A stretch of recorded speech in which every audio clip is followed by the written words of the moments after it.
Hello, എല്ലാവർക്കും നമസ്കാരം. നമ്മൾ ഇന്ന് ചർച്ച ചെയ്യുന്നത് പയ്യന്നൂരും ഇന്ത്യൻ സ്വാതന്ത്ര്യ സമരവുമായി ബന്ധപ്പെട്ട ചില കാര്യങ്ങളെക്കുറിച്ചാണ്. 1928 മെയ് മാസത്തിലാണ് പയ്യന്നൂർ രാഷ്ട്രീയ സമ്മേളനം നടക്കുന്നത്. കോൺഗ്രസിൻ്റെ ആഭിമുഖ്യത്തിൽ ജവഹർലാൽ നെഹ്റു ആയിരുന്നു ഈ സമ്മേളനത്തിൻ്റെ അധ്യക്ഷൻ. 1929 ലാഹോറിൽ വെച്ച് നടക്കുന്ന സമ്മേളനത്തിൽ ചർച്ച ചെയ്യേണ്ട പൂർണ്ണ സ്വരാജ് എന്ന ആശയത്തിനെക്കുറിച്ചുള്ള ശക്തമായ ചർച്ചകളും വാദപ്രതിവാദങ്ങളുമാണ് ഇവിടെ നടന്നത്. ഇന്ത്യൻ ഭരണഘടന പ്രകാരം കേരളത്തിന് പ്രത്യേക സംസ്ഥാന പദവി നൽകണമെന്നുൾപ്പെടെ നിരവധി പ്രമേയങ്ങളാണ് ഇവിടെ പാസ്സാക്കപ്പെട്ടത്. ഇതുകൊണ്ടൊക്കെ തന്നെ അക്ഷരാർത്ഥത്തിൽ ഈ സമ്മേളനം കേരളത്തിലെ ദേശീയ പ്രസ്ഥാനത്തിനും സ്വാതന്ത്ര്യ സമര പ്രസ്ഥാനത്തിനും ഒരു പുതിയ ശക്തിയും അതുപോലെ ഊർജ്ജവും നവോന്മേഷവും ഒക്കെ പ്രദാനം ചെയ്തു. അതിന് 2 വർഷത്തിന് ശേഷമാണ് ഗാന്ധിജി നിയമലംഘന പ്രസ്ഥാനം ആരംഭിക്കുന്നതിന് പല കാരണങ്ങളുണ്ട്. ഭൂമിയുടെയൊക്കെ ടാക്സ് വർദ്ധിപ്പിച്ചത്, അതുപോലെ ഉപ്പിൻ്റെ മേൽ നികുതി ചുമത്തിയൊക്കെ അതിന് കാരണങ്ങളും മറ്റു ചില കാരണങ്ങളുമുണ്ട്. അപ്പോൾ ഗാന്ധിജി ഈ ബ്രിട്ടീഷുകാരോട് ആവശ്യപ്പെട്ടു, ഉപ്പ് നികുതി പിൻവലിക്കണം, ഉപ്പ് നിയമം പിൻവലിക്കണം എന്ന് ആവശ്യപ്പെട്ടു.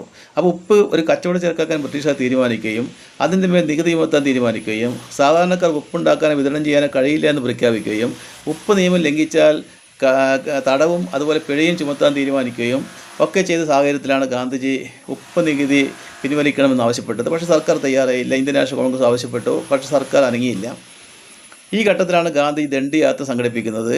1930 മാർച്ച് മാസം 12-ാം തീയതിയാണ് ഗുജറാത്തിലെ സബർമതി ആശ്രമത്തിൻ്റെ അടുത്ത് നിന്നും ഗുജറാത്തിലെ തന്നെ കടൽ തീരമായ ദണ്ഡിയിലേക്ക് ഒരു മാർച്ച് 78 അനുയായികളുമായി 385 കിലോമീറ്റർ ദൂരം നടന്നിട്ടാണ് ആ മാർച്ച് നടത്തുന്നത്.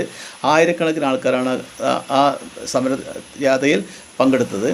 ദണ്ഡി കഴുത്തിൽ വെച്ച് ഗാന്ധി പ്രഖ്യാപിച്ചു, ഒരു പിടി ഉപ്പ് എടുത്തുകൊണ്ട് അദ്ദേഹം പ്രഖ്യാപിച്ചു, ഞാൻ ഉപ്പ് നിയമം ലംഘിക്കുന്നതെന്ന്. ഇതിൻ്റെ ഭാഗമായി കേരളത്തിലും ഇതുമായി ബന്ധപ്പെട്ട് സമരം നടന്നിരുന്നു. കേരളത്തിലെ ഉപ്പ് സത്യാഗ്രഹത്തിൻ്റെ കേന്ദ്രം എന്ന് പറയുന്നതിന് പയ്യന്നൂരായിരുന്നു.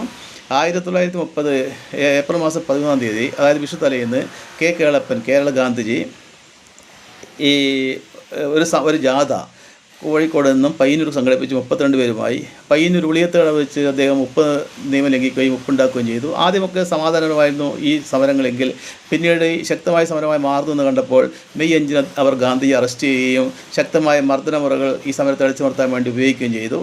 അതുപോലെ ഈ പയ്യന്നൂരിലുള്ള സത്യാഗ്രഹ പന്തൽ തകർക്കുന്നുണ്ട്. അതുകൊണ്ട് തന്നെ കേളപ്പൻ തൻ്റെ സമരകേന്ദ്രം കോഴിക്കോടേക്ക് മാറ്റുന്നുണ്ട്. അദ്ദേഹത്തെ മെയ് 12-ന് അറസ്റ്റ് ചെയ്യുന്നു. ഇതിൻ്റെ ഭാഗമായി ഇന്ത്യയിലും പ്രത്യേകിച്ച് കേരളത്തിലും അതിശക്തമായ സമരങ്ങളാണ്, എല്ലായിടത്തും ഉജ്ജ്വലമായ പ്രതിഷേധങ്ങളാണ് അരങ്ങേറിയത്. ധാരാളം വനിതകളാണ് ഈ സമയത്ത് ഇന്ത്യൻ സ്വാതന്ത്ര്യ സമര പ്രസ്ഥാനത്തിലേക്ക് ഇറങ്ങി വന്നത്. 1931 ഗാന്ധിജി ഇർവിൻ സന്ധി പ്രകാരമാണ് ഈ സത്യാഗ്രഹ സമരം അവസാനിക്കുന്നത്. സമുദ്രത്തിനടുത്ത് താമസിക്കുന്നവർക്ക് ഒപ്പുണ്ടാക്കാം എന്നുള്ള അവകാശം പുനഃസ്ഥാപിച്ചുകൊണ്ടാണ് ഈ സമരം അവസാനിക്കുന്നത്. അങ്ങനെ പയ്യന്നൂർ ഇന്ത്യൻ സ്വാതന്ത്ര്യ സമര ചരിത്രത്തിന് നൽകിയിട്ടുള്ള സംഭാവനകൾ വളരെ വലുതാണ്, വളരെ അവിസ്മരണീയമാണ്.